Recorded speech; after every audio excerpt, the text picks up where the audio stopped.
So you've got your letter of support, you've submitted your PR application under the Startup Visa program, and you've got your permanent file numbers.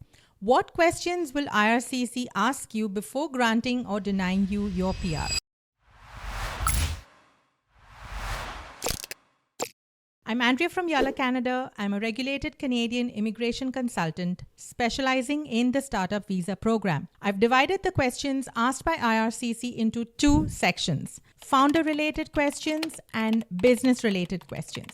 Let's start off with the founder-related questions. You get 1 to 2 weeks to provide answers in writing to these questions that are asked by the IRCC. If it requires you to get a document from an external source, they may give you up to 3 weeks of time. But in general, it should not be difficult to answer these questions. Many of these questions are asked in the first and second rounds of communication with the IRCC.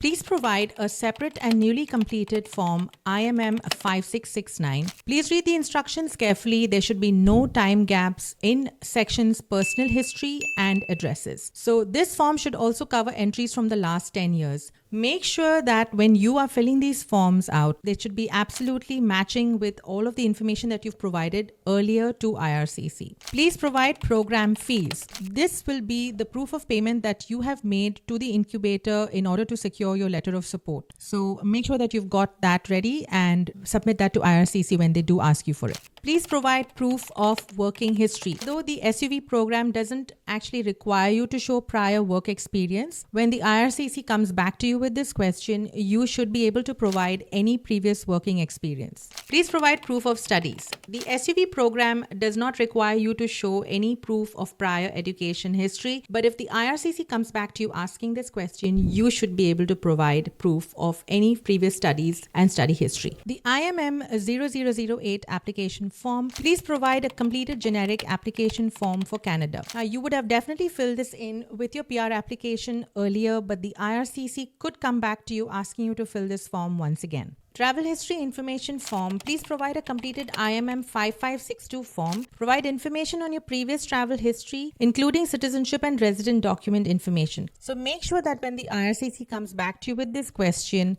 that you provide all of the information as accurately as you did earlier, as well as any travel that you have done in the year since getting your letter of support. I'm Andrea from Yala, Canada. Remember to subscribe, like, and share this video to be kept up to date with the Startup Visa program.